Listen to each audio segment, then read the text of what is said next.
যদি বলা হয় ভাই বিড়ি খাওয়া বাদ দাও, সহজে বাদ দিতে পারবো? পারবো? বলে ভাই তাকে ভাতই এক মুঠ কম খাবো, তাও বিরিয়ানা লাগবেই।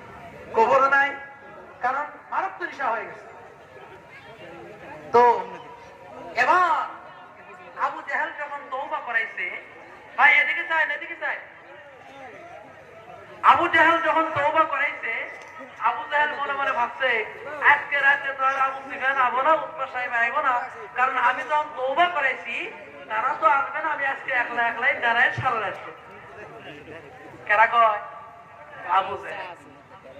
আবু সুফিয়ান ভাবছে নেতা যখন তওবা করেছে নেতা তো আইব না, আর ওই দূরে যে জোর বসতে এরা তো আবই না, আমি একলাই শুনবো।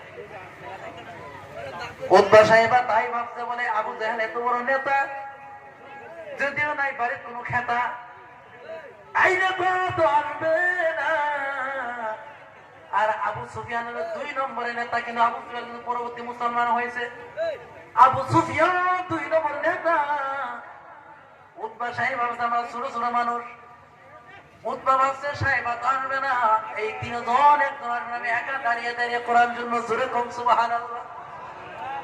সাহেবা মনে মনে ভাবছে এত বড় বড় মানুষ তারা আসবে না, আমি একা একাই দাঁড়িয়ে কোরআন শুনবো।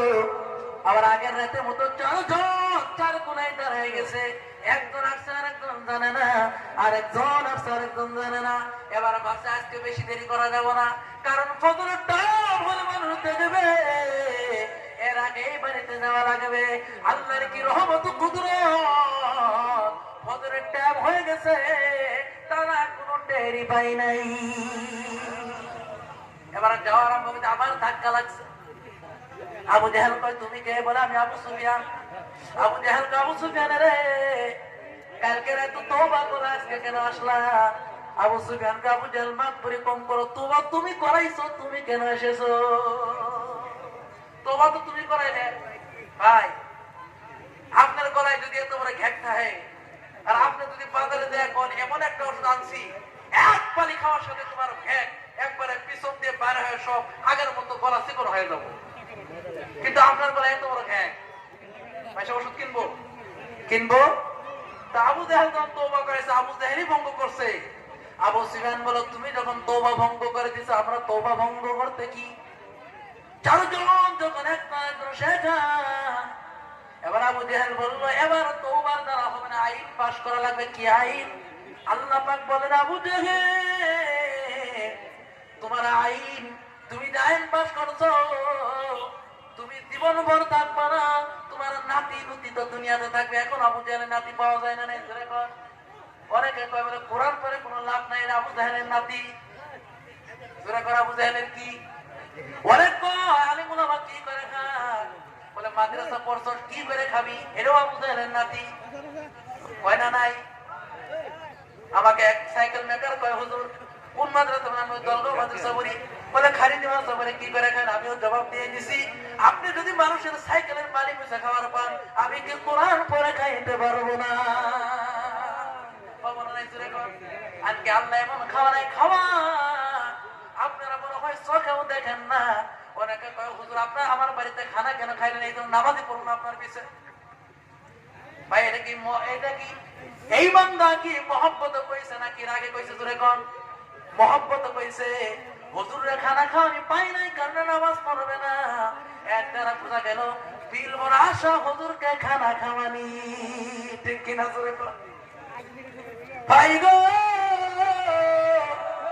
এবার আবু জেহেল বলল وقال الذين كفروا لا تسمعوا لهذا القرآن والغوا فيه لعلكم تغلبون। سورة الله أكبر।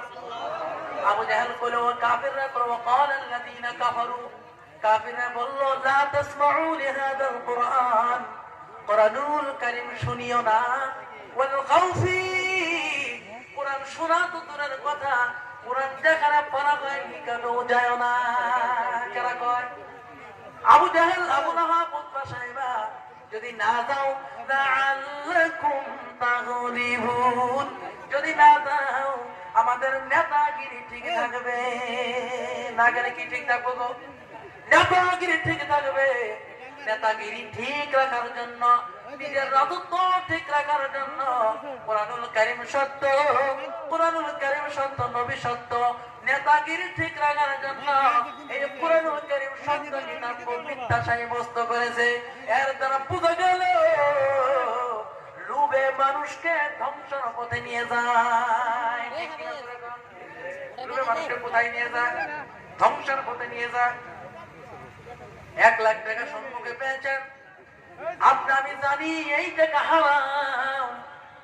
আপনি যদি লক্ষ টাকার থেকে বাঁচতে পারলেন জানতে আপনার ঈমান ঠিক আছে। আর লক্ষ টাকার মধ্যে যদি ফেসে গেলে লোভে পাপ হয়ে গেল, পাপে মৃত্যু হয়ে গেল, মৃত্যুর পরে জাহান্নামে ঠিকানা হয়ে গেল। ঠিক কিনা ভাই? এই জন্য কোরআনুল কারীম এমন দামি কিতাব আল্লাহ পাক আপনাকে দান করেছেন। আল্লাহ পাক বলেছেন قد جاءكم من الله نور وكتاب مبين। আল্লাহ রাব্বুল আলামিন বলেন আল্লাহর পক্ষ থেকে 2টা বস্তু তোমাদের কাছে এসেছে। কয়টা বস্তু ধরে কোন? 2টি বস্তু। 1 নম্বর নূরুন মানে নবী মুহাম্মদুর রাসূলুল্লাহ সাল্লাল্লাহু আলাইহি ওয়াসাল্লাম, কিতাবুম মুবিন। এই কিতাবুম মুবিন মানে হলো কোরআনুল কারীম। যেরকম সুবহানাল্লাহ। আল্লাহ সারা বুঝতেছেন না, ঘুমাইতেছেন? হ্যাঁ, নূরুন মানে কি? জোরে কোন? নবী মুহাম্মদুর রাসূলুল্লাহ সাল্লাল্লাহু আলাইহি ওয়াসাল্লাম, কিতাবুম মুবিন। এই কিতাবুম মুবিনের দ্বারা কোরআনুল কারীম আল্লাহ রাসূল মুহাম্মদুর রাসূলুল্লাহ সাল্লাল্লাহু আলাইহি ওয়াসাল্লাম বলেছেন এই কোরআন মানার দ্বারা আল্লাহ পাক রব্বুল আলামিন অনেককে জান্নাতি বানিয়ে দিয়েছেন।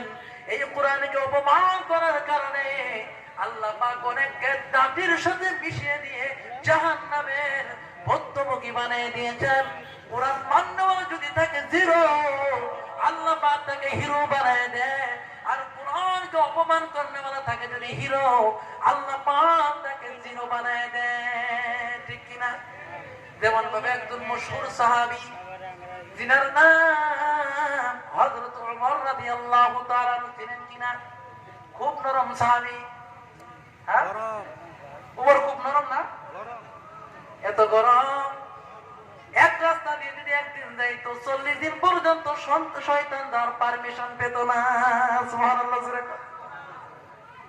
এত গরম সাহাবী ওমর মুসলমান হওয়ার আগে মদ খায় রাস্তায় পড়ে থাকে, কোনো দাম নাই। ওমরের কোনো দাম নাই। ওমর একদিন মনে মনে ভাবলো মুহাম্মদকে একটু অপমান করার জন্য বাড়ি থেকে বের হয়ে গেছে। গিয়ে দেখে নবী আমার মসজিদে দাঁড়িয়ে দাঁড়িয়ে কোরআনুল কারীম পড়ে পড়ে 3 নামাজ পড়তেছেন। সূরা কোন? সুবহানাল্লাহ। কোরআন তেলাওয়াত যখন শুনছে, শোনার পর ওমরের কাছে ভালো লাগছে। ভালো লাগার পর ওমর মনে মনে ভাবলো এই বেটা মুহাম্মদ কোন ফাঁকে ফাঁকে যেন কবি হয়ে গেছে। কি হয়ে গেছে তোরে কন? কবি। তিনি নিখেতের কবি নি, সাহিত্যিক। কোন কবি ভাই? সাহিত্যিক ছিলেন, যারা কবিতা লেখে। কোরআনের পড়াগুলি এত সুন্দর।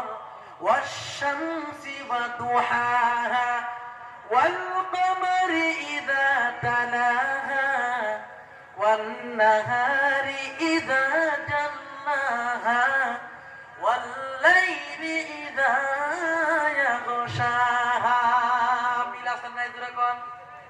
ওয়াদ-দুহা ওয়াল লাইলি ইযা সাজা মা ওয়াদ্দা'আকা রাব্বুকা ওয়া মা ক্বালা ওয়ালাল আখিরাতু খায়রুল লাকা মিনাল উলা।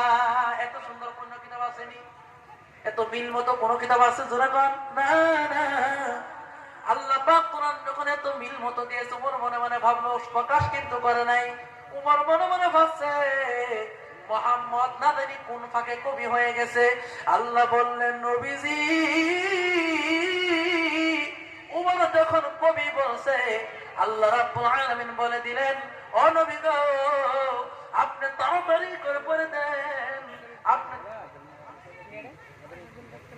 আপনি তাড়াতাড়ি করে পড়ে দেন। ওয়ামা হুয়া বিকাউলি শাইরিন কলিলাম মা তুমিনুন। আল্লাহ রাব্বুল আলামিন বললেন, নবীকে বললেন, এবার নবীজি বলে যে, ওমর রে, যাকে তোমরা শাইর মনে করতেছে, এটা কোনো শাইরের কিতাব না, আমি হলাম নবী মুহাম্মদুর রাসূলুল্লাহ সাল্লাল্লাহু আলাইহি ওয়াসাল্লাম। এবার মনে মনে ভাবলো, ভাই শেষ করতেছি। উমর মনে মনে ভাবলো, মুহাম্মদ মনে হয় গণক হয়ে গেছে, কারণ গোপন কথা বলতে পারে। আল্লাহ নবী সাথে সাথে উচ্চারণ করে দিলেন, ওয়ালা বিকাউলি কাহিনিন কলিলাম মা তাযাক্কারুন। আল্লাহ বললেন, নবীজি আপনি উমরের কানে শুনাই দেন, এইটা কোন গণকের কথা না, তোমরা খুব উপদেশ কম গ্রহণ করে থাকো। ওমর মনে মনে ভাবলো, এইটা কোন কবিতা না, এইটা কোন গণকের কথা না, তাহলে কি? আল্লাহর নবী বললেন, ওয়া ইন্নাহু লাতানসিলুম মির রাব্বিল আলামিন। এবার আল্লাহর নবী বললেন, ওমর রে, এইটা কোনো গণকের কথা না, এইটা কোনো শায়েরের কোনো কিতাব না, এইটা হলো আল্লাহর পক্ষ থেকে নাজিলকৃত কিতাব। সূরা সুবহানাল্লাহ। অল্প সময় শেষ করতেছি। এই কোরআনের দ্বারা আল্লাহ পাক ঘটনা বলার টাইম নাই। এই কোরআনুল কারীমকে ধর্মীয়তে যখন উমর গোসল করেছিল, আল্লাহ পাক রব্বুল আলামিন এই উমরের পয়েন্টকে মারধর করেছিল। কোরআনুল কারীমকে ইজ্জত দেওয়ার কারণে আল্লাহ পাক উমরের দাম এত বাড়ায় দিল।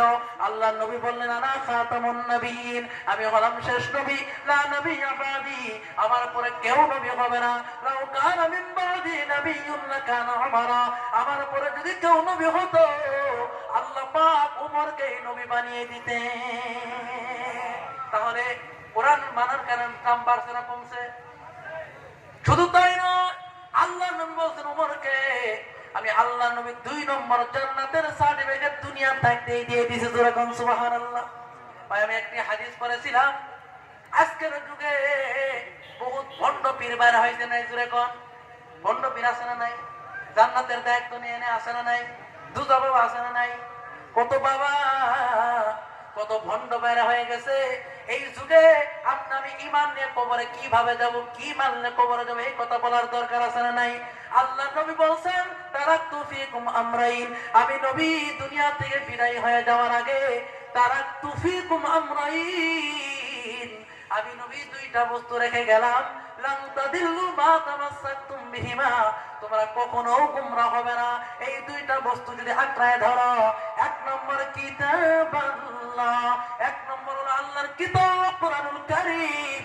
2 নম্বর সুন্নাত রাসূলিহি, নবীর সুন্নাত। কোরআন আছে, নবীর সুন্নাত আছে। আপনাকে পুরো বাবা যতই কিছু আসুক না কেন, কখনো গোমরা করতে পারবে না। ঠিক কিনা জোরে কোন? এই জন্য কোরআন সুন্নাহ মানতে রাজি আছি? কারা কারা রাজি? নারে তাকবীর। আল্লাহ পাক কোরআন সুন্নাহ ভিত্তিক আমল করার তৌফিক দান করুন। জোরে কোন আমিন।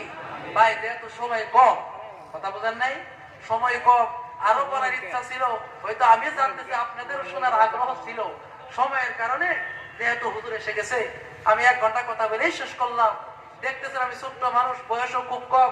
আমার উস্তাদ মুহতারাম হুজুর আমার পরে উস্তাদের সমতুল্য, উস্তাদের সাথী। যাই হোক, দলগা মাদ্রাসার খেদমতে আছি, ওখানে পড়াশোনাও করছি।